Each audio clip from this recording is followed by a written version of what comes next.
Hi viewers, welcome back to my channel. இன்னைக்கு நம்ம சேனல்ல வாழைக்காயை வச்சு எப்படி ஒரு துவையல் செய்யறது அப்படினு பார்க்கலாங்க. இது ஒரு ஆந்திரா ரெசிபி. சூடான சாதத்தோட சேர்த்து சாப்பிடும்போது ரொம்பவே நல்லா இருக்கும். வாங்க இது எப்படி செய்யறதுன்னு பார்க்கலாம். அதுக்கு முன்னாடி சேனலை சப்ஸ்கிரைப் பண்ணாதவங்க மறக்காம சப்ஸ்கிரைப் பண்ணிக்கோங்க. இதுக்கு செய்ய தேவையான பொருட்கள்: ஒரு வாழைக்காய், 4 பல் பூண்டு, 6 இல்ல 7 காஞ்ச மிளகாய், 1 டீஸ்பூன் ஜீரகம், அரை எலுமிச்சைப்பழ அளவு புளி, 2 டேபிள் ஸ்பூன் கெட்டியான தயிர், 6 சின்ன வெங்காயம் பொடியாக நறுக்குனது, தாளிக்க 2 டேபிள் ஸ்பூன் எண்ணெய், கடுகு, உளுத்தம்பருப்பு, கடலைப்பருப்பு, ஜீரகம், இதுக்கு தேவையான அளவு உப்பு, கொஞ்சமாக பெருங்காயம், மஞ்சள் தூள். வாங்க இதை இப்போ எப்படி செய்யறதுன்னு பார்க்கலாம். ஒரு குக்கரில் தண்ணி ஊற்றி நீங்கள் வாழைக்காவை இந்த மாதிரி முழுசாக போட்டு 3 விசில் விட்டு வேக வச்சு எடுத்துக்கோங்க. சத்து அடங்கினதும் அதை எடுத்துட்டு தோல் நீக்கி இந்த மாதிரி சின்ன சின்ன துண்டுகளாக அரிஞ்சு நம்ம ஆற வச்சு எடுத்துக்கலாம். இப்போ ஒரு வாணலில் கொஞ்சமாக எண்ணெய் ஊற்றி அதில் காஞ்ச மிளகாய், பூண்டு, ஜீரகம் மற்றும் புளி இது 4ஐயும் சேர்த்து நல்லா வறுத்து தனியாக எடுத்துக்கலாம்.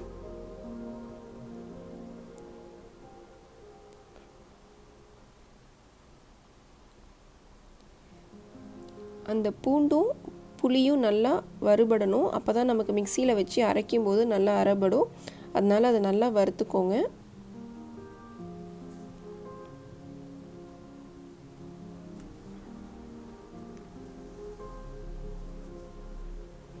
இப்போ இதை 4த்தையும் தண்ணி சேர்க்காம மிக்சியில்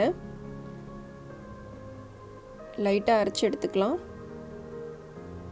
இந்த துவையலுக்கு தண்ணி சேர்த்தவே கூடாது.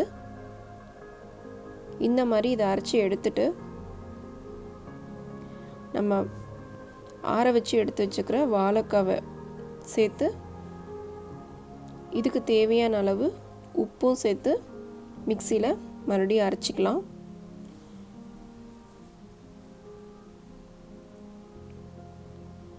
இது கொஞ்சம் நல்லா விட்டு விட்டு மிக்சியில் ஓட்டணும். அரைபடுறது கஷ்டம். இந்த ஸ்டேஜில் மறுபடியும் 1 ஸ்பூன் கெட்டியான தயிர் சேர்த்து நல்லா கலந்து விட்டு மறுபடியும் நல்லா அரைச்சிக்கோங்க.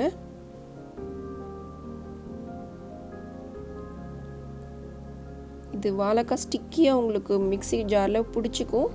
சுத்த கொஞ்சம் கஷ்டமாக இருக்கும் மிக்சி ஓடும்போது. இந்த மாதிரி அரைபட்டதும் மறுபடியும் இன்னும் 1 டேபிள் ஸ்பூன் தயிர் சேர்த்து இன்னும் கொஞ்சம் நல்லா அரைச்சிக்கலாம். பாருங்கள், இந்த கன்சிஸ்டன்சிக்கு அரைச்சிக்கோங்க.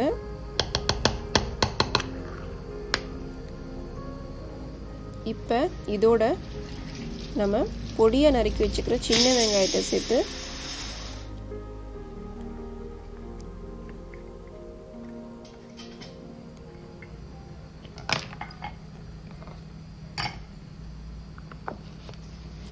மறுபடியும் மிக்சியில் ஓட்டிக்கலாம்.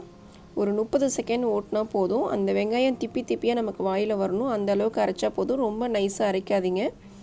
மறுபடியும் ஒரு கடாயில் நீங்கள் தாளிக்கிறதுக்கு ஒரு 4 டேபிள் ஸ்பூன் எண்ணெய் ஊற்றி அதில் கடுகு, உளுத்தம்பருப்பு, கடலைப்பருப்பு,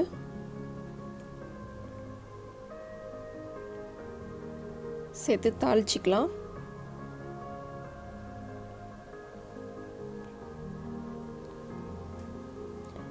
அதோட கருவேப்பிலை, கொஞ்சமாக மஞ்சள் தூள்,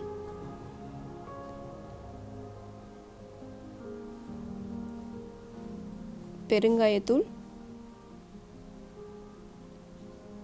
சேர்த்து நல்லா தாளிச்சிட்டு அடுப்பை சிம்மில் வச்சுட்டு நம்ம இப்போ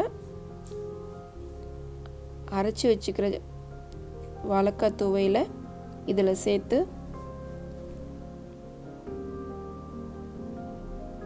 ஒரு 2 நிமிஷம் ரொம்ப லோ ஃப்ளேமில் லைட்டாக வதக்கி எடுக்கணும்.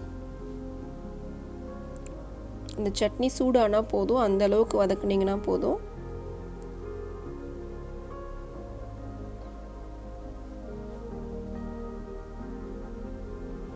இந்த மாதிரி லோ ஃப்ளேமில் வச்சுட்டு நல்லா வதக்கிட்டு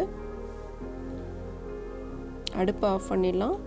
ரொம்பவே டேஸ்டியான வாழைக்காய் துவையல் ரெடி.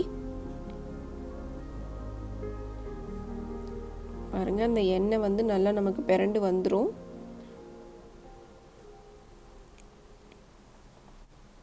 வாழைக்காயில் நம்ம எப்போவுமே பஜ்ஜி, கூட்டு, பொரியல் இப்படி தான் செய்வோம்.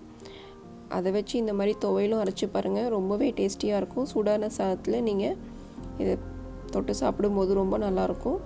கண்டிப்பாக இந்த ரெசிபி உங்கள் எல்லாத்துக்கும் பிடிச்சிருக்கும்னு நினைக்கிறேன். இந்த ரெசிபி பற்றின கமெண்ட் எனக்கு கமெண்ட் பாக்ஸில் போடுங்க. இந்த வீடியோவை லைக் பண்ணுங்கள், ஷேர் பண்ணுங்கள். இது வரைக்கும் என் சேனலை சப்ஸ்கிரைப் பண்ணாதவங்க மறக்காமல் சப்ஸ்கிரைப் பண்ணுங்கள். தேங்க்ஸ் ஃபார் வாட்சிங்.